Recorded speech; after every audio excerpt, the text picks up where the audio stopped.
ನಾಳೆ ಡಿಸೆಂಬರ್ 4 ಗುರುವಾರ ಅತ್ಯಂತ ಶಕ್ತಿಶಾಲಿ ಮಾರ್ಗಶಿರ ಹುಣ್ಣಿಮೆಯನ್ನು ಆಚರಿಸಲಾಗುತ್ತದೆ. ಈ ಹುಣ್ಣಿಮೆಗೆ ಹೊಸ್ತಿಲು ಹುಣ್ಣಿಮೆ ಎಂದು ಕೂಡ ಕರೆಯುತ್ತಾರೆ. ವಿಶೇಷವಾಗಿ ಈ ಮಾಸದಲ್ಲಿ ಪ್ರತಿ ಗುರುವಾರ ಲಕ್ಷ್ಮಿಯನ್ನು ಪೂಜಿಸಿ ಆರಾಧಿಸುವುದು ಬಹಳ ವಿಶೇಷ. ಅದರಲ್ಲೂ ನಾಳೆ ಗುರುವಾರದ ದಿನವೇ ಬಹಳ ಶ್ರೇಷ್ಠವಾದ ಹುಣ್ಣಿಮೆ ಬಂದಿರುವುದರಿಂದ ಲಕ್ಷ್ಮೀ ದೇವಿಯನ್ನು ಈ ಸಮಯದಲ್ಲಿ ಪೂಜಿಸಿ ಆರಾಧಿಸುವುದರಿಂದ ದುಪ್ಪಟ್ಟು ಫಲ ಸಿಗುವುದಲ್ಲದೆ ಲಕ್ಷ್ಮಿಯ ಸಂಪೂರ್ಣ ಅನುಗ್ರಹ ಲಭಿಸುತ್ತದೆ. ನಿಮ್ಮ ಕೋರಿಕೆಗಳು ಖಂಡಿತ ಈಡೇರುತ್ತದೆ. ನಾಳೆ ಮಾರ್ಗಶಿರ ಹುಣ್ಣಿಮೆಯ ದಿನವೇ ದತ್ತಾತ್ರೇಯ ಜಯಂತಿಯನ್ನು ಸಹ ಆಚರಿಸಲಾಗುತ್ತದೆ. ಗುರುವನ್ನು ಆರಾಧಿಸಲು ಗುರುವಾರ ಬಹಳ ಶ್ರೇಷ್ಠವಾದ ದಿನ. ಇಂತಹ ಅದ್ಭುತವಾದ ದಿನ ಮತ್ತೆ ಮತ್ತೆ ಬರುವುದಿಲ್ಲ. ಈ ದಿನದಂದು ಯಾರು ಲಕ್ಷ್ಮೀ ದೇವಿಯನ್ನು ಪೂಜಿಸುತ್ತಾರೋ, ಗುರುವನ್ನು ಆರಾಧಿಸುತ್ತಾರೋ ಅಂತಹ ಮನೆಗಳಲ್ಲಿ ಧನ ಧಾನ್ಯಗಳಿಗೆ ಕೊರತೆ ಆಗುವುದಿಲ್ಲ. ಗುರುವಿನ ಅನುಗ್ರಹ ಲಭಿಸುವುದಲ್ಲದೆ ಲಕ್ಷ್ಮೀ ದೇವಿ ನಿಮ್ಮ ಮನೆಯಲ್ಲಿ ಶಾಶ್ವತವಾಗಿ ನೆಲೆಸುತ್ತಾಳೆ. ಹುಣ್ಣಿಮೆ ತಿಥಿ ಸಮಯ ಡಿಸೆಂಬರ್ 4 ಬೆಳಿಗ್ಗೆ 8:37 ಪ್ರಾರಂಭವಾಗಿ ಡಿಸೆಂಬರ್ 5 ಬೆಳಗಿನ ಜಾವ 4:43 ಮುಕ್ತಾಯವಾಗುತ್ತದೆ. ನಾಳೆ ಬೆಳಿಗ್ಗೆ ಹುಣ್ಣಿಮೆ ಲಕ್ಷ್ಮೀ ಪೂಜೆ ಹಾಗೂ ಗುರುವಿನ ಆರಾಧನೆ ಮಾಡಲು ರವಿ ಯೋಗ ಬೆಳಿಗ್ಗೆ 6:28 ಮಧ್ಯಾಹ್ನ 2:54. ರವಿ ಯೋಗದಲ್ಲಿ ಮಾಡಿರುವ ಯಾವುದೇ ಕೆಲಸವಾದರೂ ಒಳ್ಳೆಯ ಫಲಗಳನ್ನು ನೀಡುತ್ತದೆ. ನಾಳೆ ಮಧ್ಯಾಹ್ನ 1:35 3:01 ರಾಹು ಕಾಲ ಬಂದಿದೆ. ಇನ್ನು ಸಂಜೆ ಸಮಯದಲ್ಲಿ ಪೂಜೆ ಮಾಡುವವರು ಸಂಜೆ 5:12 6:28 ಪೂಜಿಸಿದರೆ ಶ್ರೇಷ್ಠ. ನಾಳೆ ಬೆಳಿಗ್ಗೆ ಸ್ನಾನ ಮಾಡುವ ನೀರಿಗೆ ಅರಿಶಿನ ಹಾಗೂ ತುಳಸಿ ದಳವನ್ನು ಸೇರಿಸಿ ಸ್ನಾನ ಮಾಡಿದರೆ ವಿಪರೀತ ಅದೃಷ್ಟವು ಒಲಿದು ಬರುತ್ತದೆ. ಇನ್ನು ಹುಣ್ಣಿಮೆಯ ದಿನ ಯಾವ ಸ್ತ್ರೀ ಕಾಲುಗಳಿಗೆ ಅರಿಶಿನ ಹಚ್ಚಿ ಬೈತಲೆಗೆ ಕುಂಕುಮ ಇಡುತ್ತಾರೋ ಅಂತಹ ಮಹಿಳೆಯರಿಗೆ ದೀರ್ಘ ಸುಮಂಗಲಿ ಯೋಗವು ಸಿದ್ಧಿಸುತ್ತದೆ. ನಾಳೆ ತಪ್ಪದೆ ಮನೆ ಬಾಗಿಲಿಗೆ ಅರಿಶಿನದಿಂದ ಸ್ವಸ್ತಿಕ್ ಚಿಹ್ನೆ ಹಾಕಿದರೆ ನಿಮ್ಮ ಮನೆಗೆ ತಕ್ಷಣವೇ ಲಕ್ಷ್ಮೀ ದೇವಿ ಪ್ರವೇಶಿಸುತ್ತಾಳೆ. ಇನ್ನು ನಾಳೆ ವಿಷ್ಣು ಸಮೇತ ತಾಯಿ ಲಕ್ಷ್ಮಿಯನ್ನು, ದತ್ತಾತ್ರೇಯರನ್ನು ಅಥವಾ ನಿಮ್ಮ ಇಷ್ಟದ ಗುರುವನ್ನು ಪೂಜಿಸಿ. ಹಾಗೆಯೇ ಹುಣ್ಣಿಮೆಯ ದಿನ ಚಂದ್ರನ ಆರಾಧನೆಯನ್ನು ಮಾಡಬೇಕು.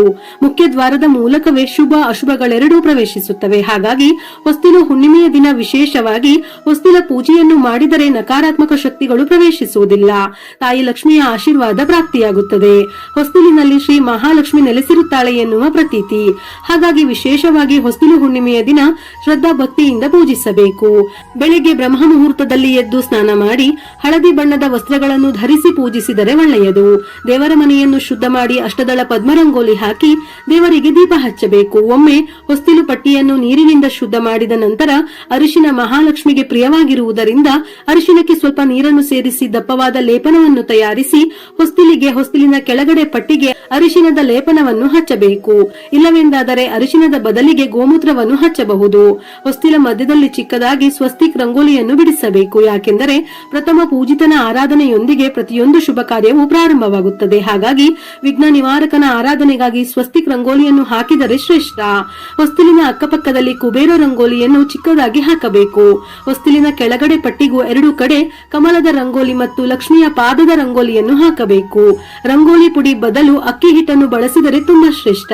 ಅರಿಶಿನ ಕುಂಕುಮವನ್ನು ಹಚ್ಚಿ ಹೂವನ್ನು ಇಡಬೇಕು. ಬಾಗಿಲಿನ 2 ಕಡೆಗೂ ದೀಪವನ್ನು ಹಚ್ಚಬೇಕು. ಹೊಸ್ತಿಲು ಲಕ್ಷ್ಮಿಯ ಸ್ವರೂಪವಾಗಿರುವುದರಿಂದ ದ್ವಾರ ಪೂಜೆಗೆ ತಾಂಬೂಲ ಇಡಲೇಬೇಕು. 2 ವೀಳ್ಯದೆಲೆಯ ಮೇಲೆ ಅಡಿಕೆ, 2 ಬಾಳೆಹಣ್ಣು, 1 ರೂಪಾಯಿ ನಾಣ್ಯವನ್ನು ಇಡಬೇಕು. ನೈವೇದ್ಯಕ್ಕೆ ಸಿಹಿ ಪೊಂಗಲನ್ನು ಅರ್ಪಿಸಬಹುದು. ಇಲ್ಲವಾದರೆ ಹಣ್ಣು ಕಾಯಿಯನ್ನು ಇಟ್ಟು ಪೂಜೆ ಮಾಡಬೇಕು. ನೆನಪಿರಲಿ, ಹೊಸ್ತಿಲಿಗೆ ಹಾಕಿರುವ ರಂಗೋಲಿಯನ್ನು ಯಾರು ತುಳಿಯಬಾರದು. ಮರು ದಿವಸ ಶುದ್ಧವಾದ ಬಟ್ಟೆಯಿಂದ ರಂಗೋಲಿಯನ್ನು ತೆಗೆಯಬೇಕು. ಲಕ್ಷ್ಮೀ ದೇವಿಯ ವಿಗ್ರಹ ಅಥವಾ ಫೋಟೋಕ್ಕೆ ಗಂಧ ಹಚ್ಚಿ ಕುಂಕುಮದ ಬಟ್ಟುಗಳನ್ನು ಇಡಿ. ಈ ಶಕ್ತಿಶಾಲಿ ಹುಣ್ಣಿಮೆಯ ದಿನ ವೈಕುಂಠದಲ್ಲಿರುವ ಲಕ್ಷ್ಮೀ ದೇವಿ ಭೂಮಿಗೆ ಬರುತ್ತಾಳಂತೆ. ಹಾಗಾಗಿ ಲಕ್ಷ್ಮೀ ದೇವಿಯನ್ನು ಗುಲಾಬಿ ಹೂವುಗಳಿಂದ ಸುಂದರವಾಗಿ ಅಲಂಕರಿಸಿ ದೀಪಾರಾಧನೆ ಮಾಡಿದರೆ ಆರ್ಥಿಕ ಸಮಸ್ಯೆಗಳೆಲ್ಲವೂ ತಕ್ಷಣವೇ ನಿವಾರಣೆಯಾಗಿ ಇನ್ನು ವರ್ಷವಿಡೀ ಭೋಗಭಾಗ್ಯಗಳು ಒಲಿದು ಬರುತ್ತವೆ. ಅದೇ ರೀತಿ ಒಂದು ತಾಮ್ರದ ಕಲಶಕ್ಕೆ ಅರಿಶಿನ ಹಚ್ಚಿ ಕುಂಕುಮದ ಬೊಟ್ಟು ಇಟ್ಟು ಅದರಲ್ಲಿ ತುಂಬಾ ನೀರು ಹಾಕಿ ದೇವರ ಮನೆಯ ಈಶಾನ್ಯ ದಿಕ್ಕಿನಲ್ಲಿಡಿ. ಹಸುವಿನ ತುಪ್ಪದಿಂದ 2 ದೀಪಗಳನ್ನು ಬೆಳಗಿಸಿ ಲಕ್ಷ್ಮೀ ದೇವಿಯನ್ನು ಪೂಜಿಸಿ. ಈ ಮಾರ್ಗಶಿರ ಹುಣ್ಣಿಮೆಯ ದಿನ ಹಸುವಿನ ತುಪ್ಪದಿಂದ ದೀಪ ಬೆಳಗಿಸಿದರೆ ಆರ್ಥಿಕ ಸಮಸ್ಯೆಗಳು, ಸಾಲದ ಬಾಧೆಗಳೆಲ್ಲವೂ ನಿವಾರಣೆಯಾಗಿ ಲಕ್ಷ್ಮಿಯ ಅನುಗ್ರಹವು ನಿಮ್ಮ ಮನೆಯ ಮೇಲೆ ಸದಾ ಇರುತ್ತದೆ. ವಿಶೇಷವಾಗಿ ಈ ದಿನ ದೀಪಾರಾಧನೆ ಮಾಡುವವರು ಮಣ್ಣಿನ ದೀಪ ಅಥವಾ ಹಿಟ್ಟಿನ ದೀಪ ಬೆಳಗಿಸಿದರೆ ಬಹಳ ಒಳ್ಳೆಯದು. ಪೂಜೆಯಲ್ಲಿ ಬೆಳಗುವ ದೀಪಕ್ಕೆ ಅರಿಶಿನ ಕುಂಕುಮದ ಬೊಟ್ಟುಗಳನ್ನು ಇಟ್ಟು ದೀಪವನ್ನು ಹೂವುಗಳಿಂದ ಅಲಂಕರಿಸಿ ದೀಪದ ಮೇಲೆ ಅಕ್ಷತೆಗಳನ್ನು ಹಾಕಿ ಲಕ್ಷ್ಮೀ ದೇವಿಗೆ ನಮಸ್ಕಾರ ಮಾಡಿಕೊಂಡರೆ ಕೇಳಿದ ಕೋರಿಕೆಗಳೆಲ್ಲವೂ ತಪ್ಪದೆ ತಪ್ಪದೆ ನೆರವೇರುತ್ತದೆ. ಇನ್ನು ಲಕ್ಷ್ಮೀ ದೇವಿಯ ಪೂಜೆಯಲ್ಲಿ ನೈವೇದ್ಯವಾಗಿ ಹಾಲಿನಿಂದ ತಯಾರಿಸಿದ ಪರಮಾನ್ನ ಅಥವಾ ಪಾಯಸವನ್ನು ಅರ್ಪಿಸಬಹುದು. ಇಲ್ಲವೆಂದರೆ ಹಸಿ ಹಾಲು, ಬಾಳೆಹಣ್ಣನ್ನು ಕೂಡ ಅರ್ಪಿಸಬಹುದು. ಈ ಮಾರ್ಗಶಿರ ಹುಣ್ಣಿಮೆಯ ದಿನ ನಿಮ್ಮ ಮನೆಯಲ್ಲಿ ಹಾಲು ಉಕ್ಕಿಸಿ ಆ ಹಾಲಿನಿಂದ ನೈವೇದ್ಯ ತಯಾರಿಸಿ ಲಕ್ಷ್ಮೀ ದೇವಿಗೆ ಸಮರ್ಪಿಸಿದರೆ ನಿಮ್ಮ ಮನೆಯಲ್ಲಿ ಲಕ್ಷ್ಮೀ ದೇವಿ ಶಾಶ್ವತವಾಗಿ ನೆಲೆಸುತ್ತಾಳೆ. ಹುಣ್ಣಿಮೆಯ ದಿನ ಯಾರು ಮನೆಯಲ್ಲಿ ಹಾಲು ಉಕ್ಕಿಸುತ್ತಾರೋ ಅಂತಹ ಮನೆಗಳಿಗೆ ಹಣದ ಹರಿವು ಹೆಚ್ಚುತ್ತದೆ. ಈ ರೀತಿ ಲಕ್ಷ್ಮೀ ದೇವಿಯನ್ನು ಪೂಜಿಸುತ್ತಾ ಓಂ ಶ್ರೀ ಮಹಾಲಕ್ಷ್ಮೀ ದೇವಿಯೈ ನಮಃ ಎಂಬ ಮಂತ್ರವನ್ನು ಪಠಿಸಿ ವಿಶೇಷವಾದ ಪುಣ್ಯಫಲವು ಲಭಿಸುತ್ತದೆ. ಅದೇ ರೀತಿ ಓಂ ನಮೋ ಭಗವತೆ ವಾಸುದೇವಾಯ ಎಂಬ ಮಂತ್ರವನ್ನು 108 ಬಾರಿ ಪಠಿಸಿ. ಎಂತಹ ಕಷ್ಟವಾದರೂ ತಕ್ಷಣವೇ ಪರಿಹಾರವಾಗುತ್ತದೆ. ಕೊನೆಯಲ್ಲಿ ಲಕ್ಷ್ಮೀ ದೇವಿಗೆ ಮಂಗಳಾರತಿ ಸಮರ್ಪಿಸಿ ಧೂಪದ ಆರತಿ ಮಾಡಿ ಭಕ್ತಿಯಿಂದ ಲಕ್ಷ್ಮೀ ದೇವಿಗೆ ನಮಸ್ಕಾರ ಮಾಡಿ. ಈ ರೀತಿಯಾಗಿ ಮನೆಯಲ್ಲಿ ದೀಪಾರಾಧನೆ ಮಾಡಿದ ನಂತರ ತುಳಸಿ ಕಟ್ಟೆಯನ್ನು ಸಹ ಪೂಜಿಸಿ. ತುಳಸಿ ಕಟ್ಟೆಯಲ್ಲಿ ಲಕ್ಷ್ಮೀ ದೇವಿ ನೆಲೆಸುತ್ತಾಳೆ. ಆದ್ದರಿಂದ ಈ ಹುಣ್ಣಿಮೆ ತಿಥಿಯಂದು ಯಾರು ತುಳಸಿ ಕಟ್ಟೆಯಲ್ಲಿ ತುಪ್ಪದ ದೀಪ ಬೆಳಗಿಸಿ ಪ್ರದಕ್ಷಿಣೆ ಹಾಕುತ್ತಾರೋ ಅಂತವರಿಗೆ ಯಾವುದೇ ಕಷ್ಟಗಳಿಲ್ಲದೆ ಲಕ್ಷ್ಮೀ ನಾರಾಯಣರ ಆಶೀರ್ವಾದವು ಸುಲಭವಾಗಿ ದೊರೆಯುತ್ತದೆ. ಇನ್ನು ವಿಪರೀತ ಹಣದ ಸಮಸ್ಯೆಗಳಿಂದ ಬಳಲುತ್ತಿರುವವರು ತುಳಸಿ ಗಿಡಕ್ಕೆ ಸ್ವಲ್ಪ ಹಸಿ ಹಾಲನ್ನು ಅರ್ಪಿಸಿ ತುಳಸಿಗೆ ನಮಸ್ಕರಿಸಿ ಆರ್ಥಿಕ ಸಮಸ್ಯೆಗಳಿಗೆ ಪರಿಹಾರ ಸಿಗುತ್ತದೆ. ಈ ರೀತಿಯಾಗಿ ಬೆಳಿಗ್ಗೆ ಮನೆಯಲ್ಲಿ ದೀಪಾರಾಧನೆ ಮಾಡಿ ನಾಳೆ ಸಂಜೆ 5 ಗಂಟೆಯ ಸಮಯದಲ್ಲಿ ಮನೆಯಲ್ಲಿ ಅರಿಶಿನ ಅಥವಾ ಗೋಮೂತ್ರದ ನೀರನ್ನು ಸಿಂಪಡಿಸಿ ದೇವರ ಮನೆಯಲ್ಲಿ ದೀಪ ಬೆಳಗಿಸಿ ನಿಮ್ಮ ಮನೆ ಬಾಗಿಲ ಹೊರಗೆ 2 ದೀಪಗಳನ್ನು ಬೆಳಗಿಸಿ ತಪ್ಪದೆ ಸಾಂಬ್ರಾಣಿ ಧೂಪವನ್ನು ಹಾಕಿ. ಅತ್ಯಂತ ಶಕ್ತಿಶಾಲಿ ಈ ಮಾರ್ಗಶಿರ ಹುಣ್ಣಿಮೆಯಂದು ರಾತ್ರಿಯ ಸಮಯದಲ್ಲಿ ಪ್ರತಿಯೊಬ್ಬರು ಚಂದ್ರನನ್ನು ದರ್ಶನ ಮಾಡಿ. ಈ ದಿನ ಬರುವ ಚಂದ್ರ ಕಿರಣಗಳಿಗೆ ಅದ್ಭುತ ಶಕ್ತಿ ಇರುತ್ತದೆ. ಹಾಗಾಗಿ ನಿಮ್ಮ ಮನಸ್ಸಿನಲ್ಲಿರುವ ಏನಾದರೂ ಕೋರಿಕೆಯನ್ನು ಹೇಳಿಕೊಂಡು ಚಂದ್ರನನ್ನು ದರ್ಶನ ಮಾಡಿ ನಮಸ್ಕಾರ ಮಾಡಿ. ನಿಮ್ಮ ಕೋರಿಕೆ ಖಂಡಿತವಾಗಿಯೂ ಈಡೇರುತ್ತದೆ. ಅದೇ ರೀತಿ ಹಾಲಿನಿಂದ ಚಂದ್ರನಿಗೆ ಅರ್ಘ್ಯ ಸಮರ್ಪಿಸಿದರೆ ದೀರ್ಘಕಾಲದ ಅನಾರೋಗ್ಯ ಸಮಸ್ಯೆಗಳೆಲ್ಲವೂ ದೂರವಾಗುತ್ತದೆ.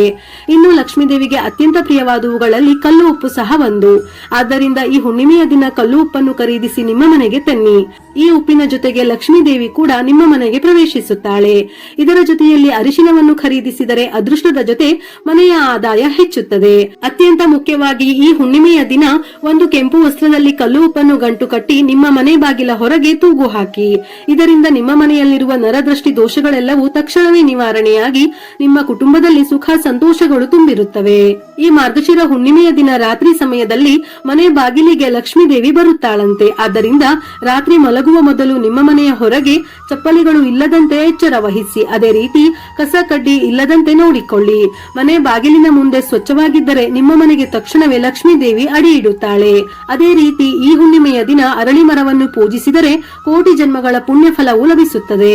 ಅರಳಿ ಮರದಲ್ಲಿ ದೇವತೆಗಳು ನೆಲೆಸಿರುತ್ತಾರೆ. ಹಾಗಾಗಿ ಈ ಹುಣ್ಣಿಮೆಯ ದಿನ ಯಾರು ಯಾವುದಾದರೂ ದೇವಸ್ಥಾನಕ್ಕೆ ಹೋಗಿ ಅರಳಿ ಮರದ ಕೆಳಗೆ ದೀಪ ಬೆಳಗಿಸಿ ಅರಳಿ ಮರಕ್ಕೆ ಪ್ರದಕ್ಷಿಣೆ ಹಾಕಿದರೆ ಒಳ್ಳೆಯ ದಿನಗಳು ಪ್ರಾರಂಭವಾಗುತ್ತವೆ. ಅರಳಿ ಎಲೆಯಲ್ಲಿ ವಿಷ್ಣು ಮೂರ್ತಿ ನೆಲೆಸಿರುತ್ತಾನೆ. ಆದ್ದರಿಂದ ನಾಳೆಯ ದಿನ ಒಂದು ಅರಳಿ ಎಲೆಯನ್ನು ತಂದು ಆ ಎಲೆಯ ಮೇಲೆ ಗಂಧದಿಂದ ಓಂ ಎಂದು ಬರೆದು ನಿಮ್ಮ ಬೀರುವಿನಲ್ಲೇ ಇಟ್ಟುಕೊಳ್ಳಿ. ಈ ಶಕ್ತಿಶಾಲಿ ಪರಿಹಾರವನ್ನು ಪಾಲಿಸಿದರೆ ಅನಾವಶ್ಯಕ ಖರ್ಚುಗಳು ಕಡಿಮೆಯಾಗಿ ನಿಮ್ಮ ಮನೆಯ ಆದಾಯವು ವೃದ್ಧಿಯಾಗುತ್ತದೆ. ಹುಣ್ಣಿಮೆಯ ದಿನ ಒಂದು ಸಣ್ಣ ಲಕ್ಷ್ಮೀ ದೇವಿಯ ಫೋಟೋವನ್ನು ತಂದು ನಿಮ್ಮ ದೇವರ ಮನೆ ಅಥವಾ ಬೀರುವಿನಲ್ಲೇ ಇಟ್ಟುಕೊಳ್ಳಿ. ನಿಮ್ಮ ಮನೆಯಲ್ಲಿರುವ ಸಂಪತ್ತು ವೃದ್ಧಿಯಾಗಿ ಆರ್ಥಿಕವಾಗಿ ಚೆನ್ನಾಗಿ ಅಭಿವೃದ್ಧಿ ಹೊಂದುತ್ತೀರಿ.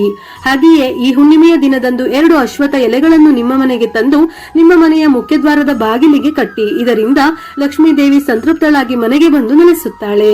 ಇನ್ನು ಯಾರು ಅನಾರೋಗ್ಯ ಸಮಸ್ಯೆಗಳಿಂದ ಬಳಲುತ್ತಿದ್ದಾರೋ ಅಂತವರು ಈ ಮಾರ್ಗಶಿರ ಹುಣ್ಣಿಮೆಯ ದಿನ ಶಿವಾಲಯಕ್ಕೆ ಹೋಗಿ ಶಿವನಿಗೆ ಹಸುವಿನ ಹಾಲಿನಿಂದ ಅಭಿಷೇಕ ಮಾಡಿ. ಧನದ ವಿಷಯದಲ್ಲಿ ಹಾಗೂ ಆರೋಗ್ಯದ ವಿಷಯದಲ್ಲಿ ಉತ್ತಮ ಫಲ ಸಿಗುತ್ತದೆ. ಅದೇ ರೀತಿ ಈ ದಿನ ವಿಷ್ಣು ಸಹಸ್ರನಾಮಗಳನ್ನು ಅಥವಾ ಗಾಯತ್ರಿ ಮಂತ್ರವನ್ನು ತಪ್ಪದೇ ಪಠಿಸಿ. ತನ್ಮೂಲಕ ವಿಪರೀತ ಧನ ಪ್ರಾಪ್ತಿಯಾಗುತ್ತದೆ. ಇನ್ನು ಈ ಮಾರ್ಗಶಿರ ಹುಣ್ಣಿಮೆಯ ದಿನ ನೀವು ಬೇರೇನು ಮಾಡದಿದ್ದರೂ ಸತ್ಯನಾರಾಯಣ ಸ್ವಾಮಿಯ ವ್ರತದ ಕಥೆಯನ್ನು ಕೇಳಿದರೆ ಸಾಕು. ವಿಷ್ಣು ಸಮೇತ ಲಕ್ಷ್ಮಿಯ ಅನುಗ್ರಹದಿಂದ ನಿಮಗೆ ಎಲ್ಲಾ ವಿಧದಲ್ಲೂ ಒಳಿತಾಗುತ್ತದೆ. ಸುಖ ಸಂತೋಷ ನೆಮ್ಮದಿ ನೆಲೆಸುತ್ತದೆ.